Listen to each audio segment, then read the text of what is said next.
আজ পয়লা বৈশাখ। আজ তাড়াতাড়ি রেডি হয়ে চলে যাচ্ছি অফিসের জন্য, কারণ আজকেও আমাদের ডিউটি ছিল। তো আজ অনেক তাড়াতাড়ি প্রায় 2টোর মধ্যে আমরা বেরিয়ে পড়েছিলাম সমস্ত কাজ শেষ করে, এবং এরকম একটা টাইমে খুব একটা তো বেরোনো হয় না, তাই অনেক দিন পর এরকম সময় বাইরে বেরোনোতে ভীষণই ভালো লাগছে।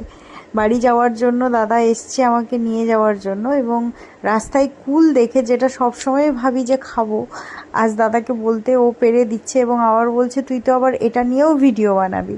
তো তারপর বাড়ি পৌঁছে গেছি। দেখতেই পাচ্ছ আমাদের বাড়ির এলাচ গাছে এলাচ ফুল হয়েছে, জানি না এলাচ কবে ধরবে। তারপর বিকেল হয়ে গেল, ফেরার টাইম হয়ে গেল আমার। কুকু বুঝতেই পেরে গেছে যে আমি চলে আসছি, তাই আমাকে আদর করার জন্য চলে আসছে।